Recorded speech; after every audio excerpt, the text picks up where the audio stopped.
உலகின் மிகப்பெரிய பறவை எதுன்னு கேட்டால் நமக்கு உடனே ஞாபகம் வர்றது நெருப்பு கோழி தான். ஆனால் யானைப்பறவைன்னு ஒன்று கிட்டத்தட்ட 3 மீட்டர் உயரம், 450 முதல் 700 கிலோ வரை எடை கொண்ட மிகப்பெரிய பறவை ஒன்று உலகத்தில் வாழ்ந்திருக்கு. இன்னைக்கு வனமும் வானமும் பகுதியில் யானைப்பறவையை பற்றி தான் நம்ம பார்க்க போகிறோம்.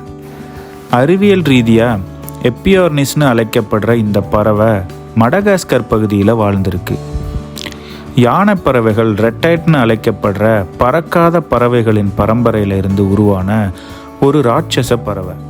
1640களில் மடகாஸ்கரோட பிரெஞ்சு கவர்னர் ஃப்ளாகார்ட் மக்கள் வசிக்காத இடங்களில் தீக்கோழி போல ஆனால் உருவத்தில் மிகப்பெரிய பறவை வசிக்கிறதா குறிப்பிட்டிருக்காரு. இதற்கு பிறகு யானை பறவைகளை கண்டதா எந்த ஒரு குறிப்புகளும் இல்லை.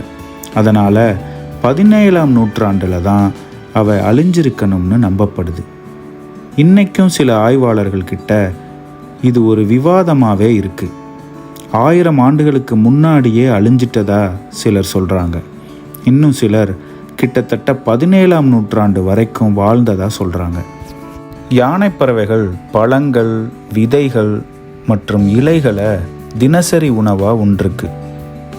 மடகாஸ்கரை பூர்வீகமாக கொண்ட மரங்கள்ல இருந்து சில பெரிய பழங்களையும் சாப்பிட்ருக்கு. அது அவைகளுக்கு பொருத்தமாகவும் இருந்துச்சுன்னு சொல்லலாம். சில சமயங்களில் சின்ன பறவைகள் மற்றும் விலங்குகளையும் சாப்பிட்ருக்கு. மடகாஸ்கர் ஆப்பிரிக்காவோட தென்கிழக்கு கடற்கரையில் இருக்கிற ஒரு தீவாக இருந்தாலும் சுமார் 90 மில்லியன் ஆண்டுகளுக்கு முன்னாடி இந்திய துணைக்கண்டத்தில் இருந்து பிரிஞ்சு தனிமைப்படுத்தப்பட்ட ஒரு மாறுபட்ட நிலப்பரப்பாக உருவெடுத்துருச்சு. இதன் காரணமாக தான் இந்த நிலப்பகுதி மாறுபட்ட வேறு எங்கும் காணாத உயிரினங்கள் கொண்டிருக்கு. யானை பறவைகள் மட்டும் இல்லாமல் 1000 ஆண்டுகள் வாழக்கூடிய பௌபாப் மரங்கள், அதிகமான நறுமணம் கொண்ட இலைகள் உள்ள ரவின்சரா மரம், லெமூர்கள், உலகின் மிகப்பெரிய பச்சோந்தியான பார்சன்ஸ் கெமிலியான் மற்றும் இன்னும் பல வித்தியாசமான மற்றும் வேறு எங்கும் இல்லாத உயிரினங்களை கொண்ட ஒரு வித்தியாசமான பூமியாக மடகாஸ்கர் திகழுது. மனிதர்கள் வேட்டையாடினது மற்றும் வாழ்விடங்களை அழிச்சது இந்த பிரம்மாண்டமான உயிரினத்தோட அழிவுக்கு வழிவகுத்துருச்சு.